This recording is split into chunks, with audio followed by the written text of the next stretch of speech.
இந்த காவிரிப்பூம் பட்டணத்துல நம்ம சமூகத்துக்கு எவ்வளவு கௌரவமும் மரியாதை இருந்தது என்பது உங்களுக்கு தெரியும். நீங்களே நம்ம சமூகத்திற்கு தலைவராக இருந்தீங்க. நீங்க இப்படி செய்யலாமா? கேளுங்க கேளுங்க, நல்லா கேளுங்க. திருவோட்டை எடுத்துக்கிட்டு தெரு தெருவா திரியலாமான்னு முதல்ல அதை கேளுங்க. நம்ம ஜாதி கௌரவத்தை கொஞ்சம் நினைச்சு பார்க்கணும். ஜாதி ஜாதி என்பது ஆதியிலே இருந்ததும் இல்லை, இனி இருக்க போவதும் இல்லை. அது மனிதனாக தேடிக்கொண்ட ஒரு வியாதி, பரம்பரையாக நம்மை தொடர்ந்து வரும் ஒரு தொற்று நோய். என்ன? கடவுள் மனிதனை படைத்தார், மனிதன் ஜாதிகளை படைத்து அதற்கேற்ற நீதிகளையும் வகுத்தான். அதற்கு கடவுளா பொறுப்பு? தன்னுடைய சொத்தை கோவிலுக்கும் குளத்துக்கும் எழுதாமே எப்ப ஜனங்களுக்கு வாரி வாரி இறைச்சாரோ அப்பவே நான் சந்தேகப்பட்டேன்.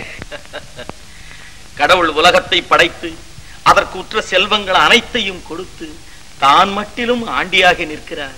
அவருக்கா பொருளை கொடுத்து ஏமாற்ற சொல்கிறீர்கள்? மோடி கடந்த எங்க கண்ட திறந்து விட்டீங்க. நான் அப்பவே சொன்னேன், யாரும் கேட்கல.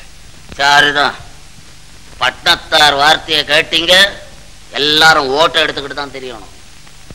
அது சரி, இது பொது மண்டபமா போச்சு. இல்லைன்னா ஊரை விட்ட துறைச்சிருப்பேன். இவர்கிட்ட என்ன பேச்சு? அங்க ராஜா கிட்ட போய் சொல்லு.